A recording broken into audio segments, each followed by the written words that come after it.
నెల ఎపిసోడ్ మడుల నేను మొన్న ఒక వీడియోలో చెప్పినట్లుగా పవన్ కళ్యాణ్ గారు మన రాష్ట్రంలో గల మిగతా రాజకీయ నాయకులకి చాలా విభిన్నంగా కనిపిస్తున్నారు. మొన్న పిఠాపురంలో జరిగిన సభలో ఆయన మాట్లాడిన మాటలు ఒకంత ఆనందాన్నే కలిగించాయి. కారణం ఏమంటే ఆయన మాట్లాడుతూ ఆ సభలో ఉన్నటువంటి వ్యాపారస్తుల్ని, పారిశ్రామికవేత్తల్ని కూడా మీ యొక్క కంపెనీల్లో కానీ, మీ వ్యాపార సంస్థల్లో కానీ ఆ పిఠాపురం నియోజకవర్గంలో ఉన్న యువకులకి ఎక్కువ అవకాశం కల్పించండి, వాళ్ళకి ఉద్యోగాలు ఇప్పించండి.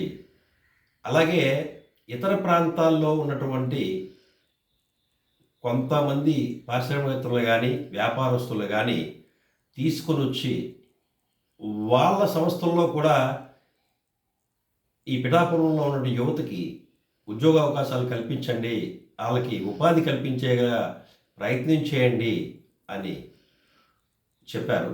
ఇంతేకాకుండా ఈ ధర్మిలా కాలంలో చాలామంది యువకులు మేము పిఠాపురం ఎమ్మెల్యే తాలూకా అని చెప్పి వాళ్ళ నెంబర్ ప్లేట్ల మీద రాసుకుని తిరుగుతున్నారు. అయితే దీని మీద కూడా పవన్ కళ్యాణ్ గారు స్పందించి అలా ఎవరైతే రాసుకుంటున్నారో వాళ్ళందరినీ కూడా చిరుకోపంతో, హాస్యంతో కూడిన మందలింపు కూడా ఇవ్వడం మనం గమనించాలి అంటూ ఇంకో మాట కూడా చెప్పారు. ఇప్పుడు అధికార కూటమిలో జనసేన పార్టీ కూడా భాగస్వామి కావడం వల్ల మనం కూడా అధికార పార్టీయే కాబట్టి మనమే ప్రభుత్వ రూల్స్ ప్రకారం మనమే నడుచుకోవాలి, మనమే ఏ ప్రభుత్వ నిబంధనలు కూడా అతిక్రమించకుండా ఉండాలి. కాబట్టి ఈ కార్యకర్తలు కానీ, అభిమానులు కానీ, మద్దతుదారుని ఎవరైనప్పటికీ కూడా ఏ రకమైన ప్రభుత్వ నిబంధనని మీరు ఉల్లంఘించవద్దని ఆయన చెప్పడం గమనార్హం.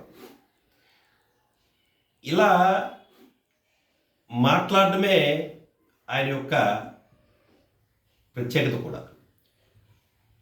అలాగే ఇంకొక వ్యక్తి ఒక సమస్య గురించి అడిగినప్పుడు కూడా ఆయన చాలా గొప్పగా స్పందించారు. ఆయన ఏమన్నారంటే, మేము ఇప్పుడే అడుగులు వేస్తున్నాము, మాకు మరికొంత సమయం ఇస్తే ఉన్న సమస్యల్ని సాధ్యమైనంత వరకు మేము తెచ్చడానికి చూస్తాము. అలాగే మేము ఏ పార్టీకి కానీ, సంఘానికి కానీ వ్యతిరేకంగా కానీ, లేదా మా పార్టీ అని కానీ ఎన్నికల్లో మాకు పనిచేశారని కానీ అయాచిత లబ్ధిని కూడా మేము కల్పించమని చెప్పి మరొకసారి చెప్పారు. ఈ యొక్క మాటలే పవన్ కళ్యాణ్ని మన రాష్ట్ర రాజకీయ రంగంలో ఎంతో ఎత్తుకుని నిలబెడుతుందని చెప్పవచ్చు. జై శ్రీరామ్.